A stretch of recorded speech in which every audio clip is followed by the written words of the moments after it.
Se você diz que gosta de ficar sozinho, que prefere a própria companhia, que não precisa de ninguém, talvez isso seja verdade. Mas talvez seja só a forma mais elegante que você encontrou de não sentir rejeição de novo. Porque ninguém acorda um dia amando a solidão do nada. Isso é aprendido. Depois de tentativas que não deram certo, conversas que não viraram vínculo, amizades que não se firmaram, sensações repetidas de não encaixar. Aos poucos, a mente começa a associar a aproximação com frustração. Ela aprende que se aproximar custa energia, custa expectativa e às vezes custa vergonha. E a mente é eficiente. Ela não quer te machucar, então ela faz algo muito inteligente. Ela te afasta do risco. E para isso, ela cria uma explicação confortável. Eu sou assim. Eu gosto da minha paz. Gente cansa. Parece maturidade. Parece autoconhecimento. Mas muitas vezes é só medo. Organizado. E fica comigo até o final deste vídeo. Porque quando você entende isso, muita culpa silenciosa cai. E muita coisa começa a fazer sentido. Agora deixa eu te perguntar uma coisa. Quando alguém se aproxima de verdade, você sente paz? Ou sente vontade de se fechar? Porque quando alguém realmente gosta de ficar sozinho, não sente tensão ao imaginar conexão. Não sente aperto, nem defesa, nem precisa se justificar. Já quando existe medo, o corpo reage antes da razão. Um convite aparece e você já pensa em como recusar. Uma possibilidade de vínculo surge e algo em você se fecha. Não por falta de vontade, mas por memória. Memória de frustração, de não ser visto, de tentar e voltar vazio. E aqui está o ponto que quase ninguém te conta. Ficar sozinho pode ser descanso ou pode ser fuga. Por fora, os dois parecem iguais. Por dentro, só um deles traz paz. E se você nunca parou para diferenciar isso, é aí que mora a confusão. No próximo capítulo, eu vou te mostrar o sinal mais claro que separa quem realmente escolhe a solidão de quem só está se protegendo dela. Existe um sinal simples, mas muito revelador, e quase ninguém observa. Esse sinal não aparece quando você está sozinho. Ele aparece quando alguém tenta entrar. Quem realmente escolhe a solidão continua inteiro, mesmo com a porta aberta. Mas quem está se protegendo sente o corpo fechar antes mesmo de pensar. Não é pensamento, é reação. O peito endurece, a respiração encurta, a mente começa a procurar saída. E então surge a frase automática: agora não, não estou no clima, prefiro ficar na minha. Parece escolha, mas é reflexo. E esse reflexo não nasceu do nada. Ele vem de experiências repetidas, onde se abrir não trouxe acolhimento, onde falar não gerou conexão, onde mostrar quem você é não encontrou espaço. O cérebro registra tudo isso como um aviso. Ele não diz, isso dói. Ele diz, isso é perigoso. E quando algo parece perigoso, o corpo se antecipa antes da razão. Por isso muita gente diz que gosta de ficar sozinha, mas se sente estranhamente vazia depois. Não é falta de gente, é falta de segurança. Segurança de ser quem se é, sem precisar se encolher. E aqui está a parte confusa. Quanto mais você evita, mais a ideia de conexão assusta, porque o desconhecido cresce quando não é visitado. A distância vira hábito. O hábito vira identidade. Eu sou assim, quando na verdade você só se adaptou. Mas ainda não é aqui que tudo se decide. O erro mais comum acontece depois que a pessoa percebe isso. E é esse erro que faz muita gente entender tudo e mesmo assim continuar exatamente no mesmo lugar. No próximo capítulo, eu vou te mostrar o que quase todo mundo faz quando descobre esse padrão e por que isso, em vez de curar, só reforça o medo que ela quer superar. Existe um impulso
onde mexer primeiro. Porque se você tenta aplicar isso do jeito errado, vira só mais uma forma sofisticada de se esconder. E é exatamente isso que eu vou te mostrar no próximo capítulo. O ponto onde quase ninguém mexe não é social, é interno. É a forma como você se trata quando a conexão não acontece. A maioria acha que o problema está no encontro, na conversa, no outro. Mas o impacto real vem depois, quando você vai embora e começa a se revisar. Cada frase, cada silêncio, cada detalhe. A mente vira um juiz severo. Fui estranho. Falei errado. Deveria ter sido diferente. E esse momento é onde o padrão se consolida, porque o corpo aprende. Algo simples. Aproximação termina em ataque interno. E se toda tentativa termina em punição, o sistema aprende que é melhor evitar a tentativa. Não por fraqueza, mas por autoproteção. É por isso que só se expor mais não resolve. Se depois da exposição você se diminui, o medo não diminui. Ele cresce. A virada começa quando a experiência muda por dentro. Quando uma interação neutra não vira um veredito sobre quem você é. Quando algo que não fluiu não vira prova de incapacidade. Nesse ponto, o corpo começa a relaxar. E quando o corpo relaxa, a presença muda. Você não tenta agradar, não tenta provar, não tenta se explicar. E isso cria algo raro. Espaço. Mas aqui existe um detalhe perigoso. Muita gente confunde parar de se cobrar com parar de se mover e transforma autocuidado em isolamento confortável. Parece evolução, mas é estagnação elegante. Existe uma diferença sutil entre respeitar seu tempo e se esconder dele. E essa diferença define tudo. No próximo capítulo, eu vou te mostrar como criar segurança real sem se fechar e sem se forçar. Segurança real não nasce de distância, nem de esforço. Ela nasce de pequenas permissões. Permissão de ficar sem performar. Permissão de sair sem a obrigação de se conectar. Permissão de sentir desconforto sem transformar isso em defeito.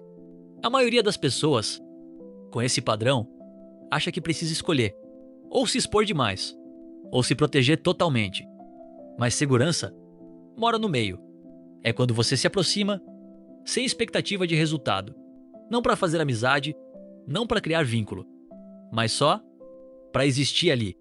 5 minutos, 10 minutos e ir embora inteiro, sem se cobrar, sem se punir, sem se prometer nada. O corpo aprende com repetição simples. Nada ruim aconteceu. E isso muda tudo. Não porque você virou sociável, mas porque o alarme interno começa a baixar. Quando o alarme baixa, você não precisa se fechar, nem se empurrar. Você começa a escolher. E escolha é muito diferente de defesa. Mas aqui está o ponto mais delicado. Isso só funciona se você parar de usar a solidão como identidade. Porque quando você diz, eu sou assim, você fecha a porta. Mas quando você diz, hoje eu estou assim, você deixa espaço. Espaço para mudança, sem pressão. Espaço para vínculo, sem promessa. E é exatamente nesse espaço que algo inesperado acontece. A solidão deixa de ser armadura e vira só uma preferência momentânea. Mas ainda falta um ajuste final. Um erro sutil que faz muita gente entender tudo isso e mesmo assim voltar para o mesmo lugar. É com isso que tudo se resolve. No próximo capítulo, eu vou te mostrar o ponto final que decide se isso vira liberdade ou só mais uma forma elegante de se esconder. Existe um erro silencioso que quase todo mundo comete quando começa a entender tudo isso.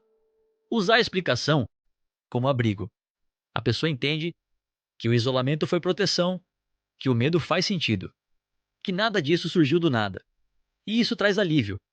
Mas aí algo perigoso acontece. Ela para aí, troca a culpa por um rótulo mais bonito.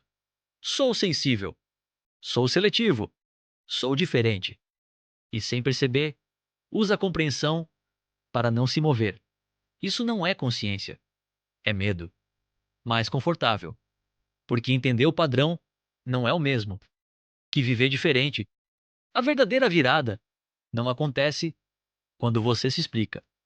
Ela acontece quando você percebe que não precisa mais se esconder atrás da explicação. Aceitar quem você é não significa congelar quem você pode ser. Significa não se agredir enquanto se move. O ponto final é esse.